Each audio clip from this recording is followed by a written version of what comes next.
Hello, and welcome to Embracing the Fight. I am Erica Lamar, your digital creator and host. And before we jump into this episode, I appreciate everyone who has gone to YouTube and subscribed to my channel. And if you haven't had the chance to, please go to YouTube and subscribe to Embracing the Fight. Also, I'm on Facebook, Instagram, TikTok, and X. And everywhere you find me, it is Embracing the Fight. So click like, click subscribe, and share. And if you've been with me since January of 2023, you will know that Embracing the Fight is about normalizing the conversation surrounding physical and mental health issues and concerns. So, with that being said, without further ado, I know you see this beautiful young lady that I have on the screen with me. And in a second, I'm going to allow her the opportunity to introduce herself. But before I do that, I want to tell you, how I actually met her. And I just basically threw a line out there on Facebook, hoping that someone would catch the line and, reel it in and have a good podcast. It was part of the Black Podcasters Network. And when I threw it out there, she was like, okay, I can talk to you on this day at this time. And I was like, yes. And having a conversation with her, she is so pleasant, intelligent, an amazing woman, mother, author, all these wonderful things about her. But I'm going to let her, introduce herself. I want to steal all her thunder just a little bit. I want to sprinkle a little rain, let her have the whole thunderstorm. So her name is Danielle Patrice. So Danielle, can you tell us a little bit about you? Thank you so much for having me, Erica. I'm so glad that I met you on the podcaster page. So yeah, I pretty much wanted to reach out to you because I literally felt one, my story is very important. It's like any other story, like a domestic violence victim. Even though we are all under the same umbrella, it may be a different version, but I felt that not only, I'm here with victims, I'm here with victim defendants, but also telling my story, but saying that, what, I've also have a book that I'm very proud of, to help us guide through what we went through, to validate what we went through scientific research, but also to help others who may not know how to help victims, survivors, or victim defendants while being in a situation. So I'm glad that you were able to respond to me and allow me to be here. So thank you. All right. And this is episode 56, When Push Comes to Shove, a DV point of view. All right. So you've already given us a little bit of an introduction of who you are. I just want to understand, when did you first experience domestic violence? How did this all come about? Where does your story, actually begin? My story started actually in college. I met my ex-husband and my abuser in our Spanish class of all places. And, we ended up we didn't have a group project together, but we were assigned a group project by my teacher where he noticed me, just to give some background of it, that my teacher is very quirky, love her dearly, but she assigned us to do a Spanish rap of our vocabulary words. Okay. And so I had to practice and, make sure it was right and perfect before we presented in front of the class. And so I went to school at Tennessee State University in the South from the East Coast. So, I wanted to make sure it was good. And, he noticed right away, he's like, yeah, she's not from the South, not from the South. And so this was like, I'm just going to highlight, it's 2008. So anybody that was around that time, that was crunk music era. Yes. So me coming from the East is different, definitely different culturally. And from that point, we were very good friends. You would walk me to class. He would help me fix my car. He was just a very good friend of mine. We definitely would hang out. I would say more so like, talking on the phone than like hanging out so much later. The change of events happened, really occurred, I'd say 6 weeks after I graduated from college back in 2008. I lost my mother in January 31st of 2009, which was 15 years ago. It's past 31st. Sorry. And my mother, thank you. My mother committed suicide, and she had paranoid schizophrenic and bipolar. And she was found, just trigger warning, that she was found hanging on the bathroom rod with the neck tie or whatever you want to call it. And so That was a hard day for me and my family, and he was there for me. He was there for my family, believe it or not, where everyone, pretty much came together. Uh, Throughout that day, my family and friends were, coming over to my house, and he was one of those friends throughout that time. Uh, we had a couple of funerals or memorial services, both in Nashville and in New Jersey. And towards that time, we stayed in touch. Mm-hmm. And I'll say this, one of the things that did stand out was that in the beginning, we both had our own, relationships, weren't together. Mm-hmm. And then, towards the time, he was still dating and I was doing my own thing, but I felt like he was a very good friend for me and my family. And I can't stress enough how much he was there. And it's an important part for a reason that I'm saying this. Mm-hmm. And towards the end of, I'll say I stayed in Jersey for a good few while, say a few months, came back to Tennessee. Okay. And throughout that course or that discourse, my family and I, we were getting into it a lot. And a lot of it was because over money. Mm-hmm. My mother had worked at a place it's a place of employment where there was a non-exclusivity clause. Mm-hmm. Where what that means is that if there may be certain things that can rule out getting some sort of payout, and one of them could be suicide. Mm-hmm. And particularly in that point, I was able to get a cash out, of some sort of balance, and my family in turn decided, hey, we want you owe me for this amount for paying for the funeral. You owe me for this. I paid for that, and so I was getting that. And just to be clear, I was 22 at the time, Mm-hmm. so I just want to be very clear. I was the youngest going through and my mother's only child. And Wow. so at that time, I had to learn, I really much had to step up as an adult. I had to really step up where I had to learn how to be an executrix of her estate. Mm-hmm. I had to learn these terminology where it's not common that a 22-year-old was going to learn this. It's not. And at that time, I've also would fly down to Tennessee. Well, I flew down a few months later, and I think by that point I stopped talking to everybody. And part of that was also my father. He was saying things as you need to move on, you need to get over it, move on from my mother's passing. That's And I horrible. was raised by my mother. Yeah, so it's the things, the reaction to my mourning my mother, grieving her loss. Mm-hmm. So it falls into this category because we ended up spending more time together. We ended up really having a lot of fun hanging out where we would, our main thing was riding around, driving around, listening to music. One of Mm-hmm. my favorite things to do. And I was going to move back to New Jersey because originally I had a plan of, hey, I'm going to move with my father. I'm going to go to grad school, maybe go in California and whatnot. Mm-hmm. And when my mother passed, everything is shifted. And I wanted to go back home, go back east, where I felt like at least I had people that care Right. somewhat, at least that knew my Mm-hmm. mother and knew me. Mm-hmm. Said, hey, Danielle, I'm moving. I'm driving back home myself. We didn't live in the same state, but we were close in distance. Say, hey, why don't you come with me? Sure, okay, I'll come with you. And so I felt like that would be great. We're not too far, and so I'll be able to rent a car and go back, to my home state.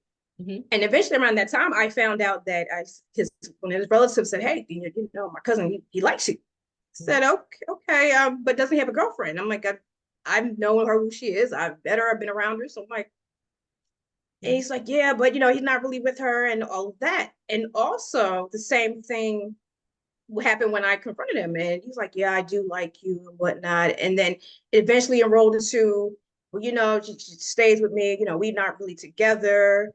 And at the time, I'm like, are you sure about that? Like, I'm like, Mm-hmm. sure, kind of things. Right. But my 22-year-old self was like, well, why would he lie? Because at that point we were really good friends. Right. And so I didn't question that because I'm like, I didn't think of him as a liar. Right. You couldn't tell me back then, that he was a certain way. You couldn't tell me that because he presented himself very well. Okay, so at You that know, point, you didn't ever see him become angry or speak, in a wild or haphazard way when you were just friends. that's a good question. I did see it, but it wasn't uncommon for people to talk like that in like a rough way I got you. because I'm used to that being from the East. So it was like I could see him, talking to people because he would get mad I'll say he wanted to sit next to me in class and got into an argument with another student. Because like, you know, I want to sit here I got you. and I was just like, okay, like, but yeah, it was never on the sense of what I learned being after being his girlfriend and being his wife. Okay. All right. So now you're saying you guys were in the car, you're heading back east, and you're going from that point. Yeah. So we ended up, you know, started dating, starting getting together, become this whirlwind relationship or romance. Mm-hmm. And at the time, I remember him saying, us even dating, he's like, yeah, you're going to be my wife. And I'm like, okay, like this is, you know, I'm getting excited about it, like, oh, wow, like Yeah. this is happening. And, you know, but yeah, so over that period, you know, back and forth, I ended up going back and forth to New Jersey and Tennessee. And I did start noticing a lot of the verbal and emotional, you know, abuse. And, you know, it was, you know, you hear the terminology, the love bombing, everybody's used to that. And yeah, I did get a lot of that in the beginning. But I also did get, you know, the name calling at first. And I did get the, you know, getting upset because I didn't know certain trivial facts about him that really wasn't discussed. And Mm-hmm. honestly, I didn't really know much when I realized looking back, I didn't know too much about him either, because you can have a conversation with someone without knowing who they are, and you don't realize that. Mm-hmm. And, you know, I didn't know he had a bunch of siblings. I didn't know he had a two-parent household until I ended up meeting his family. Mm-hmm. And he never really talked about this. So it was really interesting seeing him in a whole different light. Hmm. Yeah. So over time, I'd say, like, you know, within that short amount of time, he ended up having his own sort of issues. I'll just say leave it there. And I ended up getting pregnant, and I did come back home to the East, come back to Jersey. And, you know, I basically had to plan for motherhood, you know, with getting myself together, getting stable, getting my car, my apartment, my job, get everything together and set foot. And he eventually followed suit, came up here months later, and he would come visit, like, during the, say, like the ultrasounds, the children ultrasounds, you know, that sort of thing. But for me, it was, you know, he ended up moving up here towards the end of my pregnancy, and where my oldest son was born. And then a few more months later, the pastor of this particular apartment that I lived in, who was an actual, like I would call them family because we share or have mutual relatives. Mm-hmm. But she allowed me to stay at this particular apartment and said, you know, look, you guys got to get married because I don't believe in shacking up. Mm-hmm. So either get married or he can't stay there.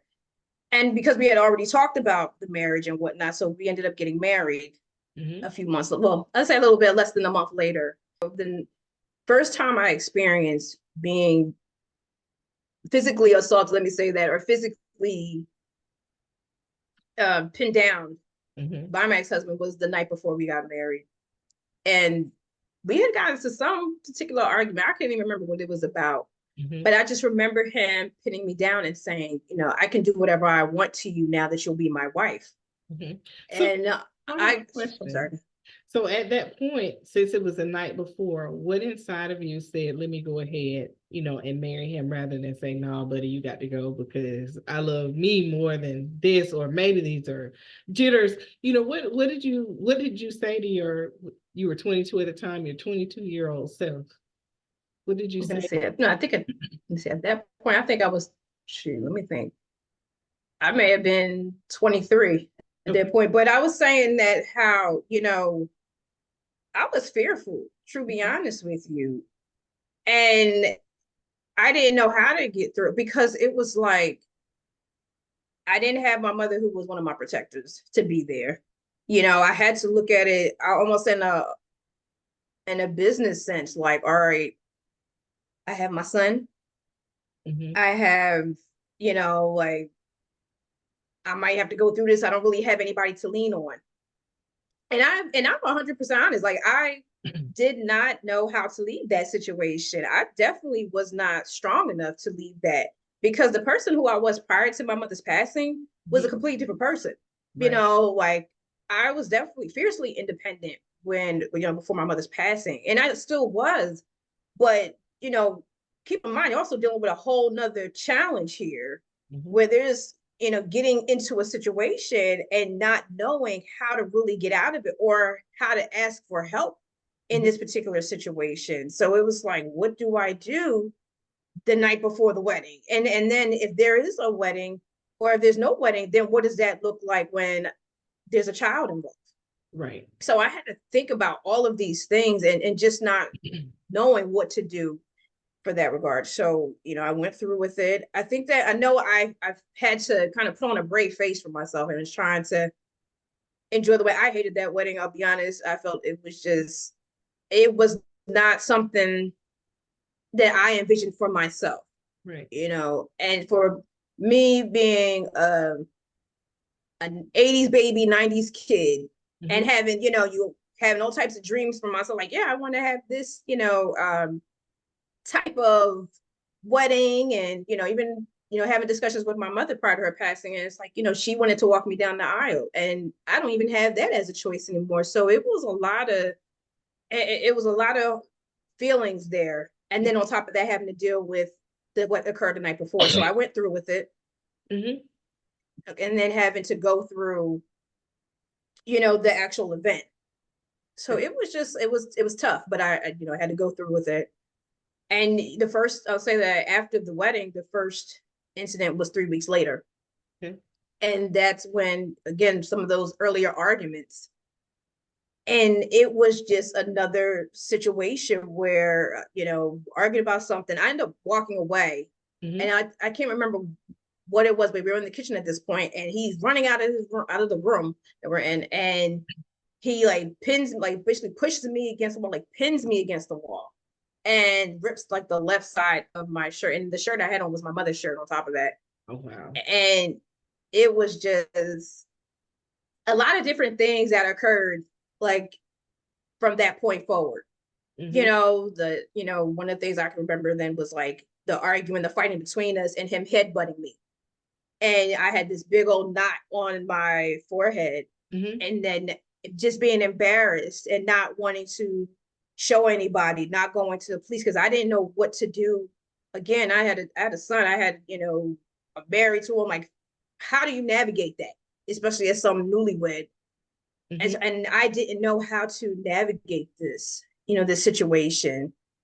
And so it was different things of that sort, the constant fighting, arguing, going to we did go counseling in the beginning, but at the same time, there was another aspect that was also brewing. I'll just say this was that because the people that I once trusted, who allowed me to stay at this place and, rent from them also, because of, I'll say that the friendship or the relationship that we have multiple relatives, there was bad blood between the rest of my relatives and this particular family.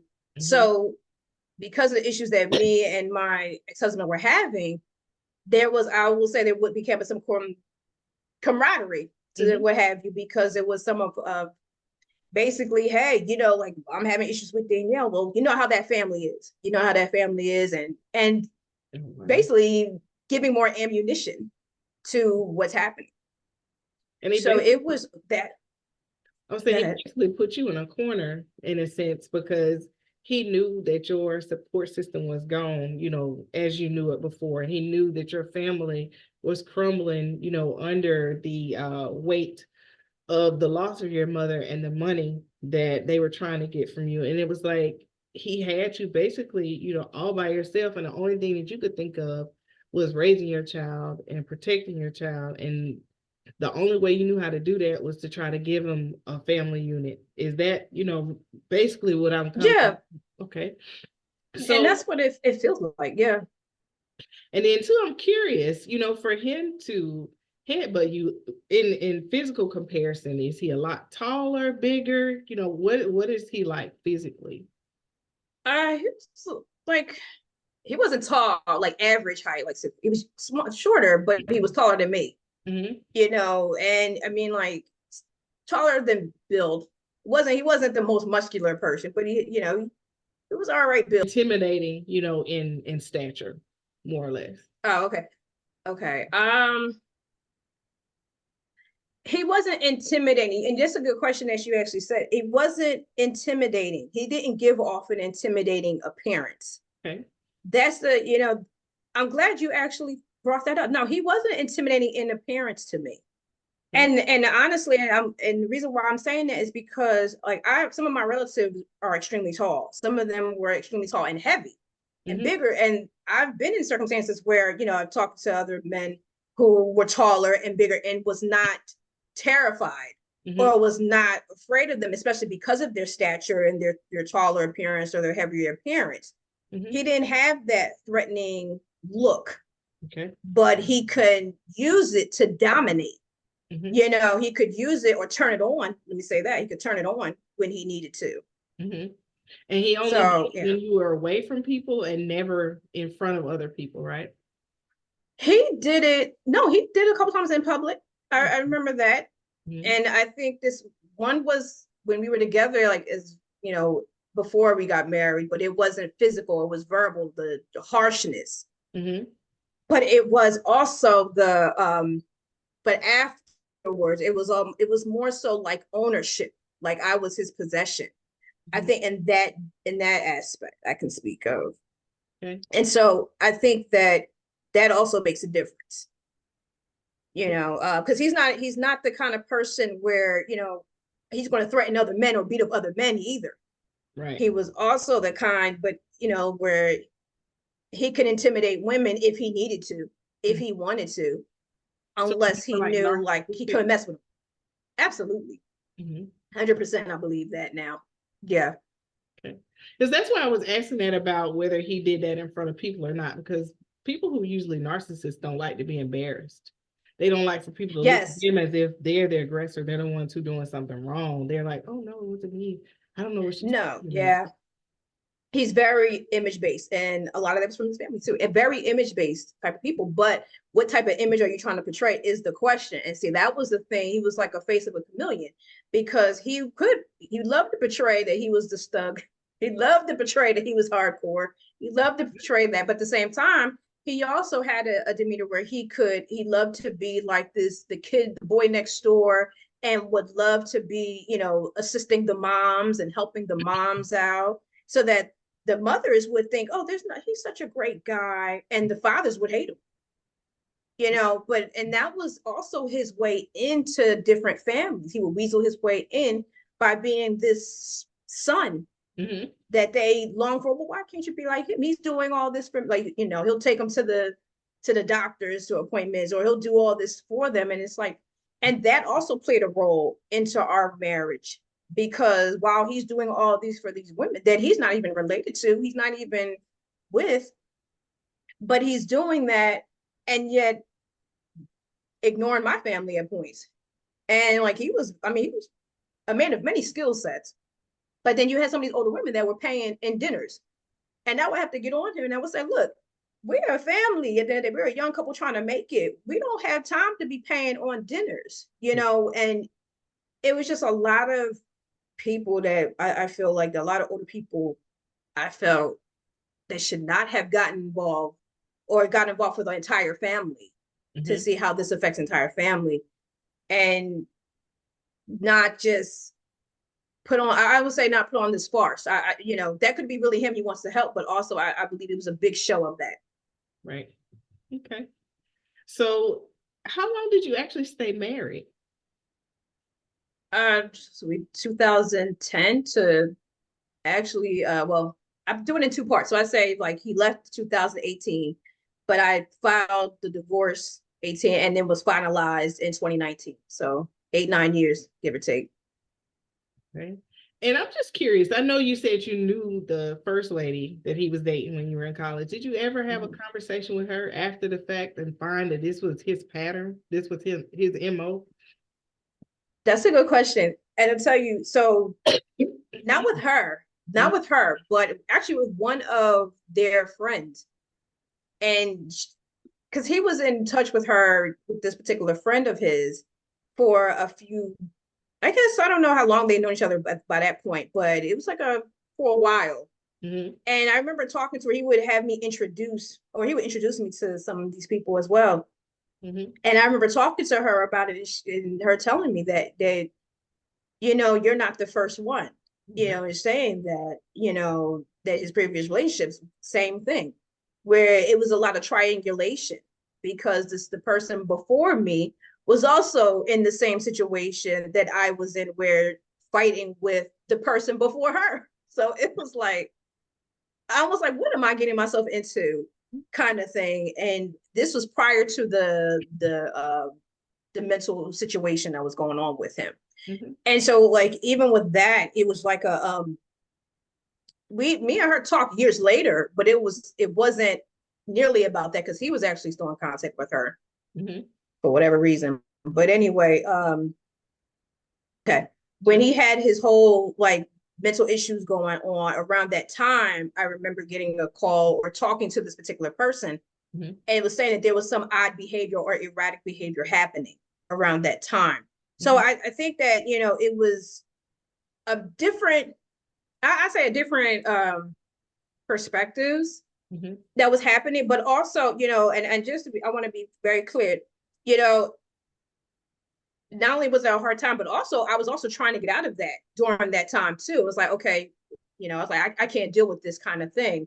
It's like, oh God, I can't, even as strong as I tried to be, or didn't feel I was strong enough, I was still reassured, like, no, he needs you, he needs us, help him. And that was before I got pregnant, found out I was pregnant. So then it became a whole nother situation. So it wasn't like I stayed. It was trying to find a way to get out of it, and I didn't feel strong enough to end that. So I take ownership of that, just because I knew where I was in my life at that point. But you understand, sometimes, we don't have the strength to leave, because we always wonder, what does this look like for me? Because, like I was sharing with you, I went through, a similar situation. And I knew I could go to my parents, because no matter what, they're there. My parents been together it'll be 54 years this year. And I Wow, could God have bless just him. easily gone to them and said, this is what I got going on. But that little Mm-hmm. person inside of me said, I brought this on myself. And I just want to know what finally quieted that little person inside of you that said that you could leave, you can make it, you can do this on your own. That's a good question. And I'm gonna say this real quick, because and it's not that I didn't run to family. I went to family members several times and still would leave, because it was their own dynamic Mhm. was too much for me. So for me, it was my son, my youngest son. The night everything took place, the last incident, and it was May 20th, 2018. And my ex-husband had he basically at this point, I didn't even care. He was cheating. And I feel like, and I know he was. Mhm. And he, at that point, like, I just checked out, so I don't even care what you do anymore. Whatever. And you just get to a point, you get to a point. Me too. And my thing was, he, it's one thing you're gonna be out, but he had our son out till he was 7 at the time, so 4 o'clock in the morning. And Yes. he had his phone off at different points. Yeah. And the thing was with him, it was like, I was getting upset, like, where is he? Because it's like, you're out, you have the phone off. There's no excuse at this point, for you having our child this late. So he comes back. My younger one was 4 at the time. We were, laying down sleep, and he comes to the door and brings my oldest. So he's going to bed, and of course we get into an argument, because it's like, you have my son out, till 4 o'clock in the morning, and I confront him. I said, "Oh, so you're with XYZ? You're with this person?" Blows the gas, gets so upset, and starts arguing, and next thing you know, he's pinning me down. And like I said, that was his MO. Mhm. It was his thing. Love to pin me down, love to assert his dominance. Right. And my youngest son, he wakes up and he tries to come near me, and I'm like, stay back, stay back. Don't come near me. And and he's seeing this. Mhm. He's pinning me up, and my oldest son at the time, he's asleep. So and he went to sleep quickly. I assumed at that point, and it was just arguments. I remember him hurling all types of insults at me, and there was a third person in the room at that point. I never talk about this person, but it was just like, it was just craziness. Like, just he stole my phone at that point. And one thing I wanted to mention is that, it's one thing when you have a natural anger, Mhm. there's a range. But I felt with him it was more enhanced. It was almost like he could go a little longer, and it was like he was relentless. Mhm. And it was ongoing. It was just like, okay, there's something else there. Right. And it was like for the first time, I'm also not, I don't think the first time, but definitely one of the signature times I've seen him, and his eyes were black. And if anybody that knows, when you see someone's eyes are black, it's like rage. Right. And him, he's like, I could kill you, bitch, I can kill you. And one of the things that, during that time, my son, he would try to raise his hands up in the middle, standing in the middle of us, and one of us is picking him up. One of us is trying to hold him, and it's almost like it's de-escalating. I felt in his way de-escalating. And so then, like, by this point, we're sitting on the couch, the three of us, and he's like, you know what, bitch, I could kill you with my bare hands. And so he's reaching his hands like out to me like this. And when he's reaching his hands out, it's my son is staring at him. And so when he's staring and he's like, I can't do it anymore because he's watching. That point, I said, I was done. I don't care if I have to cry off this marriage. I'm done. And so throughout that course, it was like 7 restraining orders. So through this time, 7 restraining orders, back and forth. And the next day or next couple of days, yeah, I ended up finding out that my son, I was glad he fell asleep, but finding out that he forced himself to sleep because he was so scared. So it was the realization that, I knew I couldn't fight for myself, but I damn sure was going to make sure that I was going to fight for my children. Right. And it was on ever since, because at that point, we were dealing with, me trying to save my home because he had a plan that he wasn't going to pay the bills anymore, pay the rent. So we ended up being homeless, living at the bottom of a barbershop for a little bit, living in different hotels, and then getting into a transitional housing. Meanwhile, trying to make sure we don't look like what we're going through, washing clothes at night, while we're homeless, and washing it in the sink, and then, drying it on the fan, at night, and making sure that, and iron it in the morning, so they make sure that they're all dressed and clean and nobody's knowing where we're at, what we're doing, and just trying to make sure, hey, like, you keep your head held high, right? Because at the end of the day, we want to get through this. And it was just the fact that, I owed it to my children. Like, you know what, this is, at this point, this is self-preservation. I wanted this marriage. I wanted to, help my then husband and keep this family, the traditional family, but I paid a very high price for that. Right. And then it became self-preservation. I got to save myself and my children. So it was about, go ahead. No, go ahead. So with your kids, with them being, you said 7 and 4 at the time? 4 at the time. Yes. Right. So how much did you notice that it affected them? Like, did they need counseling afterwards, or once you got them out of that environment, they were able to heal? Well, I think with my younger one doesn't really remember as much, okay, but I recall him, saying, that he said he didn't want his father. He's like, he's dangerous. And that was the first time I heard him saying that. My older one, he was closest, he was close to both of us, but he was closest to the father. He was his father's namesake, and he, certain things that he, did with his father, of course he missed, he looked up to his father. And so, he has the memories, and he's definitely, was heartbroken over that because of, losing his parents, both, splitting, right. And also, not to mention, throughout those years, the back and forth in the court and whatnot. Sometimes he didn't see me, sometimes he didn't see his father. And it was just, it was very hard. Well, I think so with the kids, has it been counseling? Yes. Has it been, trying to get them into getting mentors? Absolutely. The main thing is now is, as they're getting older, making sure they this is a safe space, that they have a right to love, pray, care for their father, and know that it is okay to whatever feelings that they have, and to acknowledge that they also need to heal, because at the end of the day, regardless of how I feel about him, regardless of what he was in my life, he's still their father. And that's one thing I want them to know, that I acknowledge that as their mother. And I admire, that strength and that resilience, in you. And thank you. You took that and you became an author, and you've written, about your experience. Can you tell us a little bit about that, the title of the book, and, what you're doing with that going forward? So it's called Neuroscience, the Ecosystem of Domestic Violence. And it's actually a research book. I wanted to get to understand what happened to me during this, my situation. So, what happened to me during this, my situation, was that, I was in a relationship with my then husband. Mhm. And so under the guise of this online research academy called Polygent, and my amazing mentor, Isabella, who's a neuroscientist, or not a neuroscientist, but a neuroscience grad student, I was able to actually learn the scientific process, and starting with the hypothesis and actually, the whole methodology of it. And so what this book is, it's really a book of research that talks about connecting the neuroscience aspect proponent to the brain, to the and domestic violence and how it correlates with each other. So, we talk about that, and some of the information was just outstanding. I'll say that because like one of the things we talked about, or actually I learned, talking about how there's different brain structures comparing to aggression. Mhm. In the portion of the brain, there's what's called the limbic system, and which is like the amygdala, hippocampus, and thalamus and whatnot.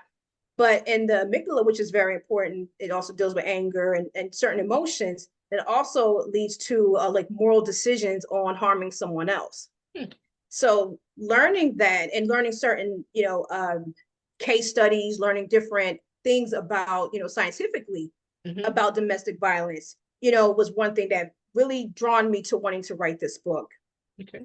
Also has interviews with different people from all walks of life. You have children, sociologists, a victim defendant, advocate. We also have like CPS worker, well, former CPS worker, all the way down to the police, and actual like a social worker for the higher education.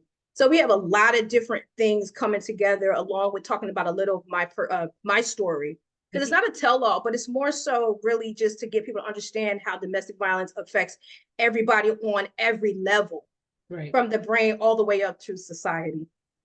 Okay. So that made you look at your husband, your ex-husband, differently after you started looking at it from this point of view?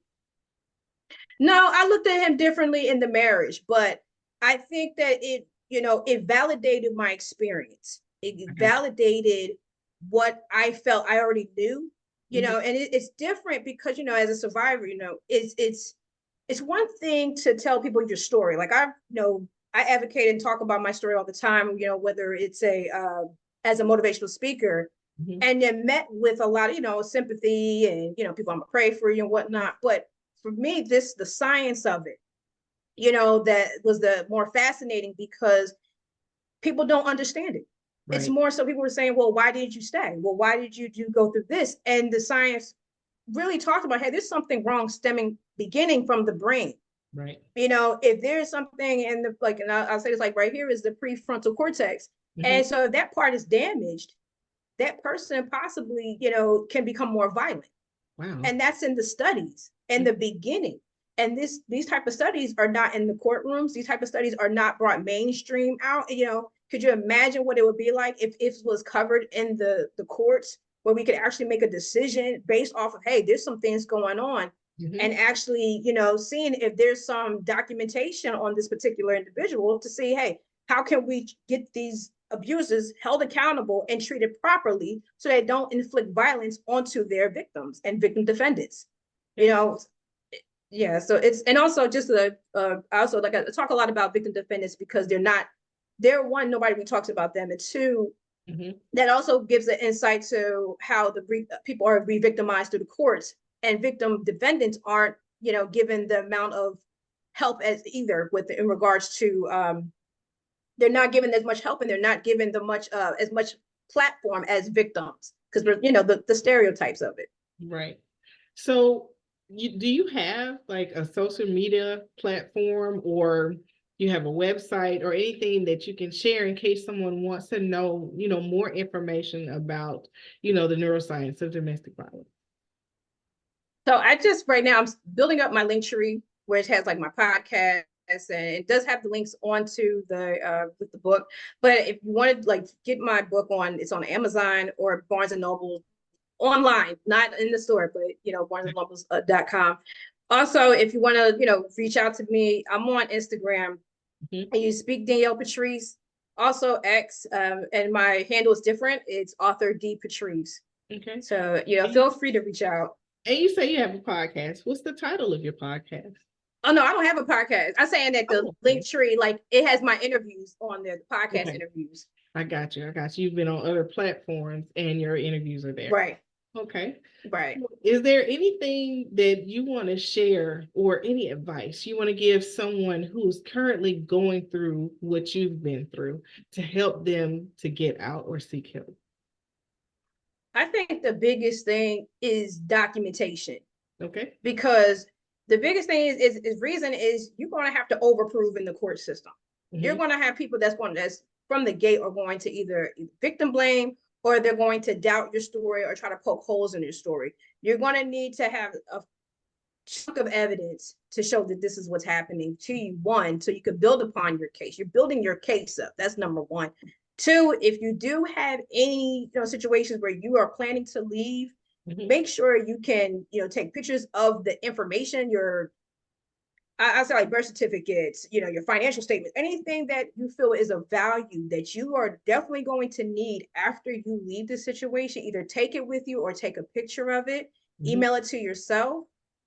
Make sure that you are in touch with maybe some advocates. Bare minimum, make sure you get a restraining order. Restraining orders are not perfect, but make sure you at least have one if you can get one. Mm-hmm. And to be honest, I would just say this, healing is a journey. It is not a sprint, it is a marathon. So like anything else in life. So, but just know that I'm with you. I'm fighting for you, all of y'all, when it comes to this. And I just wish y'all the best of luck, because I know it's not easy. I've been there. Mm-hmm. Is there anything else you want to share? Any other words of wisdom, advice, or anything else that's on your heart concerning domestic violence? I just think that, I want to say this is that for people who don't understand domestic violence or don't have any idea what this is like,